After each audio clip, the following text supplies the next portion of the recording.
Did you know that 82% of your team might feel misunderstood and undervalued? Imagine the untapped potential your family law firm could unlock by truly hearing every voice on your team. Welcome to the Revenue Roadmap. My name is Tyler Dolph, and I'm the CEO of our agency, RocketClicks, a full-service, hyper-focused digital marketing firm that exclusively works with family law firms across the country to grow their firm by attracting more clients and converting more leads. Today, we have two amazing guests. Anthony Carls, president and co-founder of Sterling Law, our family law firm, which we have grown to over 30 attorneys, and Matt Hawker, our director of people operations, who is a thought leader in people management and leadership training within our agency, RocketClicks. In this episode, we'll be driving into critical leadership insights behind the 5 voices model, how recognizing and valuing different communication styles in your team can drive better engagement, unlock hidden potential, and improve your firm's culture and productivity. All right, here we go. Welcome, everybody. This is Revenue Roadmap, where we talk about driving revenue and increasing profits in local businesses. So today, I am with Mr. Matt Hawker. I'm Anthony Carls, president here at RocketClicks. Matt, thanks for being here with us today. We're going to talk a little bit more about leadership. Absolutely. Started walking through all of this. So today, we're going to talk in a little more detail about our voices that we talked about last time in the Giant program. What does that mean? Sounds fun. I got a voice. You got a voice. Maybe we all have voices. Maybe we should sing together. Actually, that would be a good bet for me in with you because you're a good singer. So you can make up for my. I'll sing. Don't be so hard on yourself. So we're going to talk a little bit about that. Before we jump into that, I have a question for you, sir. All right. New question for you. All right. Someone had just 30 minutes a day to invest in personal development. What would you say they should focus on? 30 minutes a day to invest in personal development? Yep. Any type of personal development, be it career or relationships in their life. Yeah. Or you're developing yourself as a human. There's 3 different areas of leadership that I like to focus on, and that type of development. For me, it's my spiritual development. So I'll put emphasis and I'll put time into that every single day. It's my relational development. So that's within my family. So like, what can I do today to make myself a better person tomorrow for my family? And then there's my professional development that I do for work. And I listen to various different podcasts. Obviously listen to this podcast, but there's a slew of other leadership podcasts that are really, really good. That I tend to listen to on the regular. What's your favorite? I really love the Mindset Mentor. Okay. By Rob Dial Jr. There's tons of content on there. The podcasts, they're short, so you can get through a lot of them. Pro tip: put it on 1.25 or 1.5 speed, and you can listen a lot faster. But he does a really good job of tying leadership into real life things that you might be going through. So that's probably the number one leadership podcast on my playlist for sure. And then, like I said, what can I do for my family today to be a better person for them tomorrow? And then I get myself right spiritually every day. Awesome. I love that. Very, very good. All right. So we're going to talk more about our Giant program here.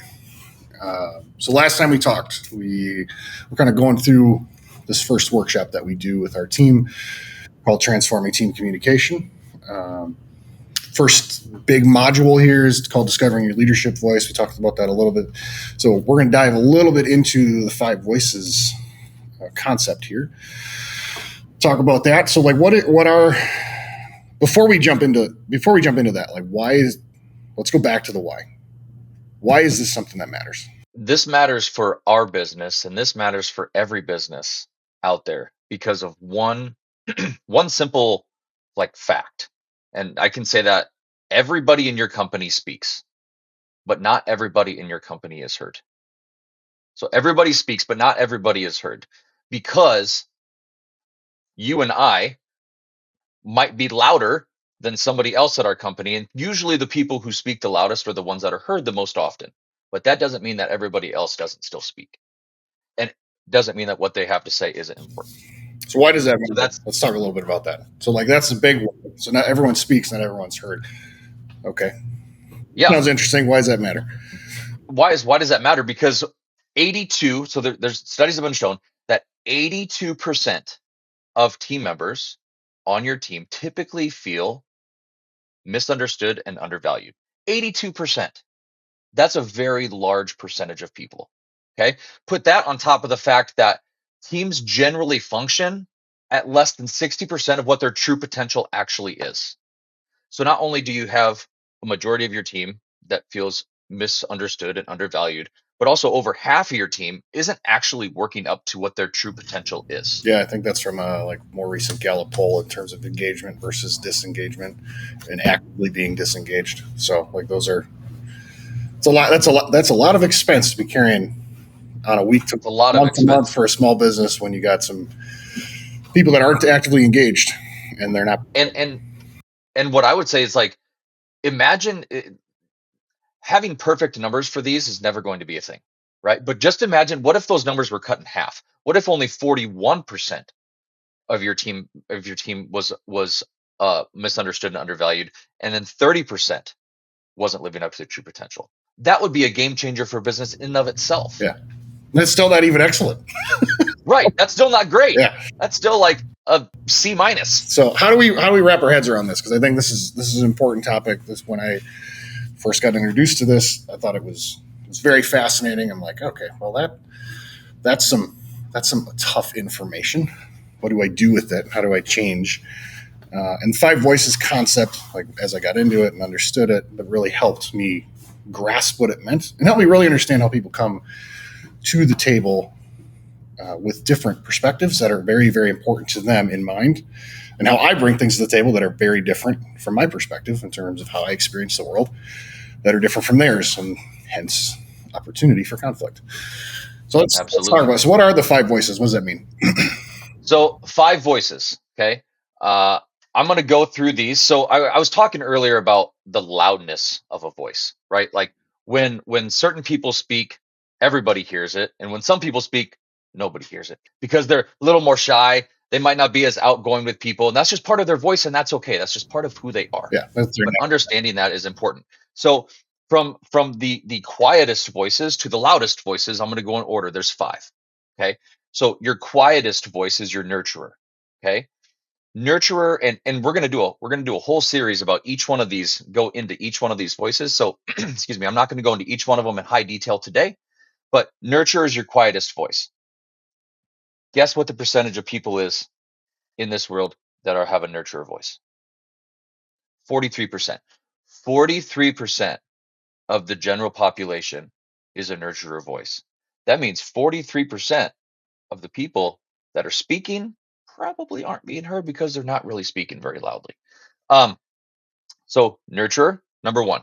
Creative is and I should say also, the nurturer voice is very like present oriented, and they're very like relational based. Like they're all about nurturing relationships, and they're very relational based, right? So between the 5 voices, you can either be future oriented or present oriented, and you could either be more so on the side of uh, uh, relational, like a relationship based voice, or based on logic. Yeah, and these aren't like boxes that we're sticking in a box and like this is who you are, but these you are this, and you are this, and you are this. Yeah. No, these are all just speak to our tendencies.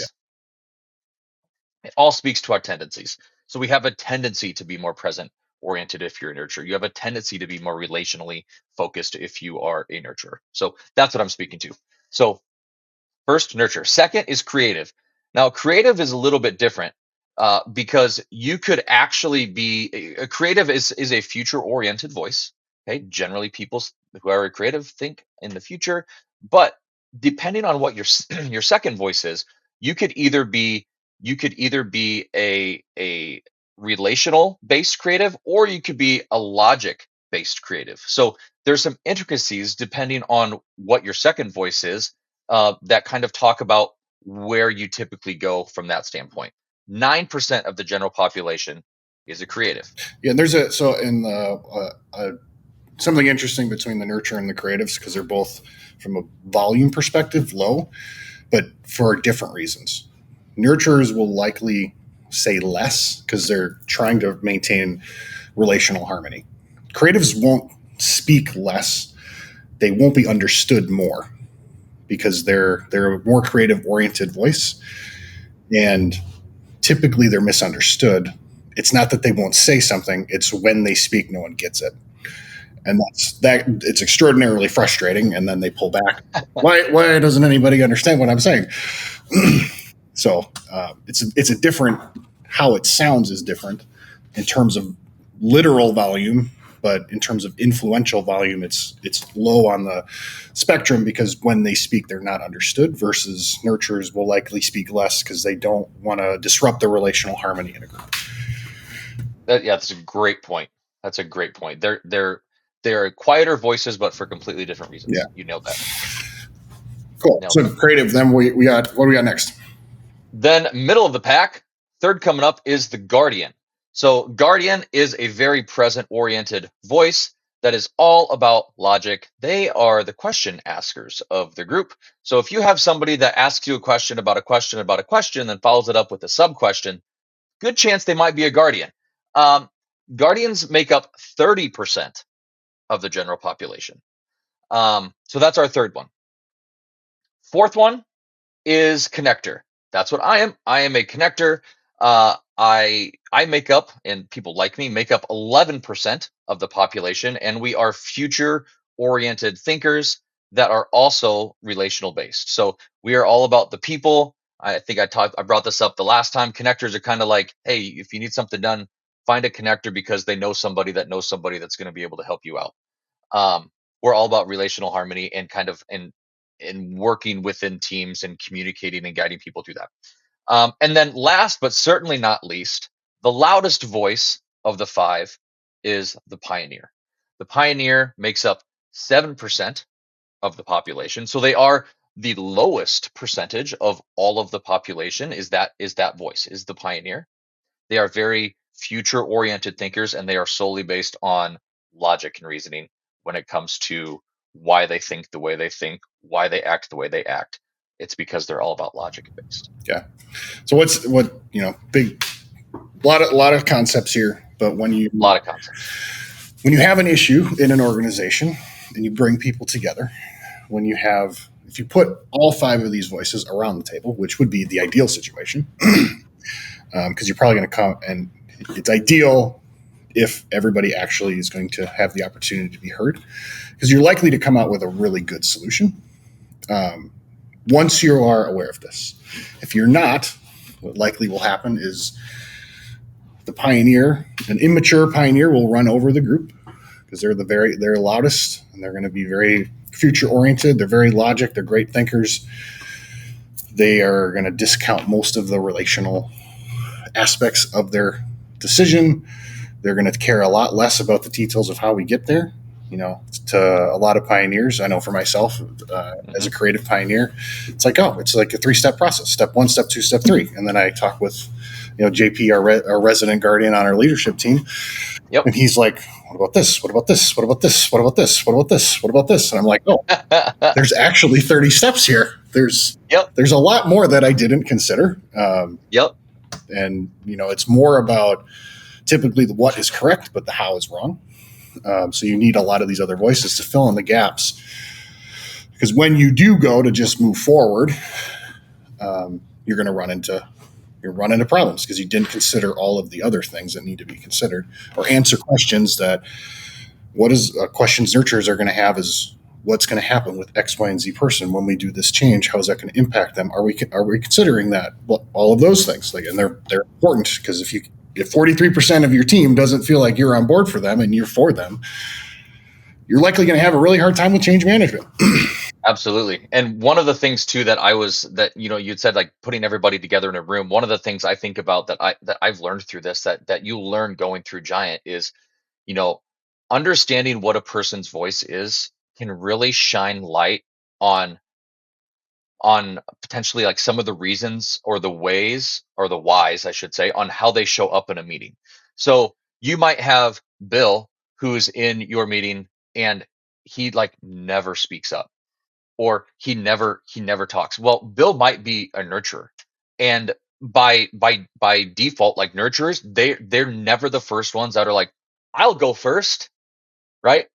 Because you know why? Because all the connectors in the room, they're the ones that typically are the ones that's like, yeah, I'll voice my opinion. Let's go. Let's do this. So throughout this process, like me as a connector, I have to really sit back in a meeting, and I've had to learn how to like let other people go first. And if I know that I'm in a meeting with a nurturer and I'm leading that meeting and I'm asking for feedback, I'm going to go to that nurturer and I'm going to make them speak first, so that they know that their voice is heard, and we make sure that we don't leave that meeting without that person's voice being heard, for whatever it is that we're talking about. So that's one of the things, that understanding what the five voices is, that's one of the big ways that it's really helped to open my eyes when I'm in a meeting with people, to help understand why people are the way they are, which only helps our team work better, which we all know what the downhill effect of that is. Yeah, I mean, when you're from a change management perspective in a business, and small businesses have to change and pivot all the time. Bringing if you're a pioneer, or you're more of a future oriented voice, bringing in the guardian to ask all of the questions you didn't ask because you didn't ask them all. Like, you might have a great idea, but you got a boat with some holes on the bottom of it. It might be driving fast enough where it won't sink, but it doesn't mean there's not going to be water in it. And then the nurturer is going to care about how wet the people are going to get, because you got a plan with a lot of holes. Bringing those two people in to figure out how we implement this and think through all the right questions and right considerations, it's amazing how that changes the implementation of a change in a business, because you're actually checking all the boxes. And it probably took me, after getting introduced to this concept, 3 years to really get that in my head and like make that part of how I think about change process, because it's extraordinarily difficult, because I see the future. I want to move towards it. I want to move fast. But if I move fast and the team isn't behind me, I essentially am by myself out into the future, and like everybody's like trekking behind me, wondering like, where is he going? I can't keep up. Like, what's happening? So That's not helpful. The business doesn't grow. It doesn't get better. The culture deteriorates. There's a lot of implications. So Absolutely. Couldn't have said it better myself. Awesome. Well, great. So next time we get together, we're going to dive more deeply into we're going to start diving into each of the five voices. We're going to start with nurture. We'll go to creative, we'll cover all five, and then we'll continue our journey. So appreciate it, Matt. Thank you for appreciate it. Yes, sir. Have a good one. Thank you so much for joining us on the Revenue Roadmap. We hope you gained valuable insights on how understanding your team's unique voices can transform communication and performance in your family law firm. Don't forget to check out other videos in this series to make sure your firm continues to thrive.